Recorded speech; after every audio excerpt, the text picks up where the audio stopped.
ভাইয়া, আমার একটা ছেলের সাথে রিলেশন ছিল ক্লাস 9 থেকেই। আমরা ক্লাসমেট ছিলাম, একসাথে এসএসসি দেই।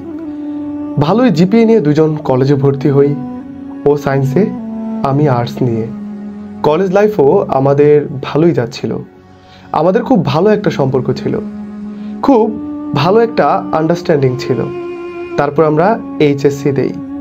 ওর জিপিএ 5 আসলেও আমার 4.42 আসে। তারপর আমি ভার্সিটি প্রিপারেশন নেই, ও নেই মেডিকেল প্রিপারেশন। আর ডিসেম্বর থেকে আমি খুব ভালো প্রিপারেশন নিলেও জানুয়ারিতে একটু পড়া কম হয়ে যায়। তারপর ছেলেটা মেডিকেল দিল, রাজশাহী মেডিকেলে চান্স পেল। এরপরে ছেলেটা বলতে লাগলো আমি মেডিকেলে পড়বো, আর তোমার কি চিন্তা। তারপর থেকে আমি ভার্সিটিতে একের পর এক এক্সাম দিলাম। এরপর থেকে আমার ফ্যামিলি বিয়ের জন্য আমাকে প্রেশার দিতে থাকে এবং আমি একের পর এক ব্যর্থ হতে লাগলাম। ছেলেটা বলে আমার কথা বলে ঈদ পর্যন্ত সময় নাও, তারপর আমি তোমাকে বিয়ে করব। আমি সব কিছু ঠিক করে দেব। এখন ভাইয়া সে বলে তার ফ্যামিলি নাকি আমাকে মানবে না। এখন ভাই আমার ফ্যামিলিতে মুখ দেখানোর উপায় নাই।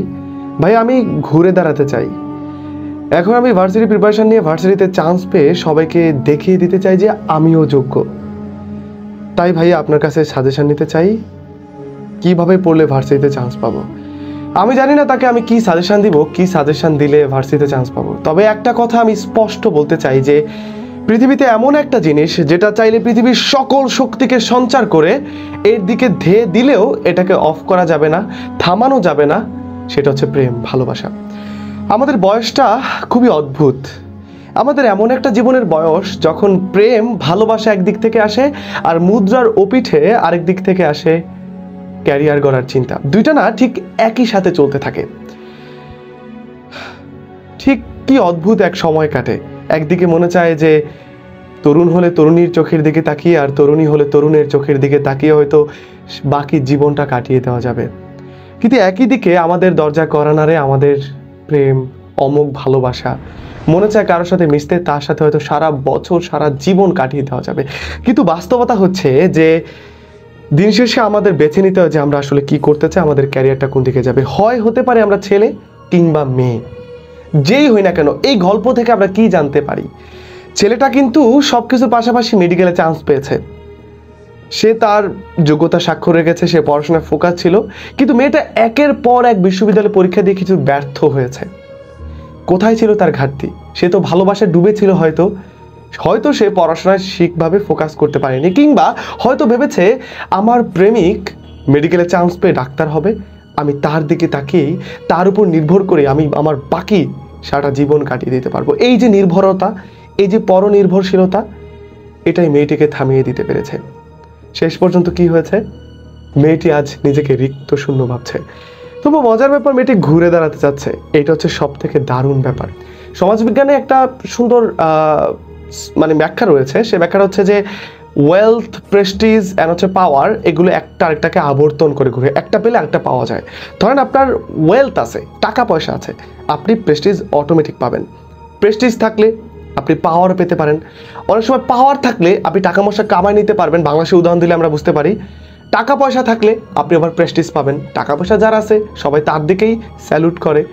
ঠিক তেমনই টাকা এবং হচ্ছে ক্যারিয়ার খুবই সুন্দর করে একসাথে সিঙ্ক করে কাজ করে।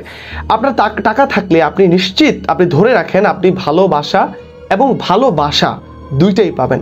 আপনার ভালো ক্যারিয়ার আছে, আপনি টাকা পাবেন। টাকা থাকলে ভালোবাসা পাবেন। ভালোবাসা থাকলে আপনি ভালো ক্যারিয়ার করতে পারবেন। এখন সময়ের সিদ্ধান্ত হচ্ছে আপনি কোনটা চান। যখন সময় আমাদের ক্যারিয়ার গড়ার, তখন কিন্তু আমাদের ক্যারিয়ার দিকে ফোকাসটা বেশি করতে হবে।